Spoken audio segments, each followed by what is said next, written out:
Hello and welcome to Inside Indiana Business. I'm Gary Dick. High-speed internet access. It is far more than a connection to news, information, and social content. Increasingly, it's a critical link to education, employment, and healthcare, and the fuel for innovation and new business creation.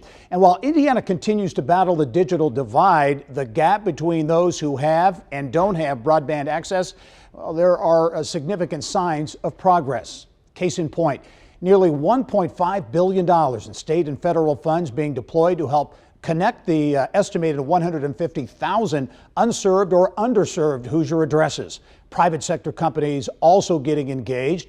AT&T in the midst of fiber projects in 12 Hoosier communities and regions, all part of what some are calling a once-in-a-generation opportunity.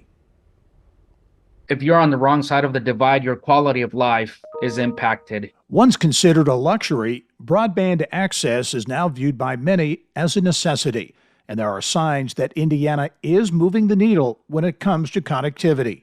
According to the Indiana Broadband Office, there were around 300,000 unserved or underserved addresses in Indiana 3 years ago.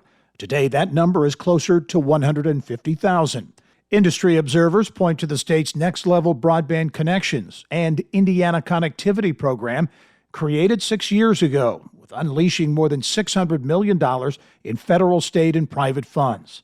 And with the state preparing to dole out nearly $900 million in federal funds from the Infrastructure and Jobs Act of 2021, Purdue's Robert Gallardo calls it a tipping point. The number has been going down. There's been a lot of investment from the state. Then came COVID, ARPA. There's a multiple it's a crowded source, a crowded landscape, actually. I think we're moving the needle.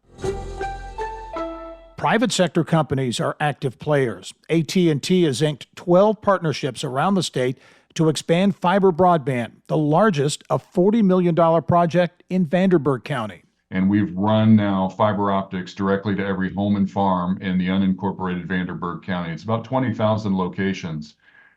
We had a press conference down there towards the end of November at Randy Crone's farm, who's the head of the Indiana Farm Bureau, and it's life-changing. All of the kinds of things that you and your listeners have talked about for years about precision agriculture and injecting new technology into Indiana's farms, it's becoming a reality. Swords believes the broadband build-out, which will likely take 4 to 5 years, can be transformational for the Indiana economy. Obviously, in Indiana, we care about agriculture, transportation, and manufacturing. And we know that the physical economy is ripe for transformation, ripe for additional efficiencies and growth, and that's our sweet spot. But with this last piece of last mile connectivity, our hope is that it's the missing ingredient to help propel Indiana's economy farther, faster.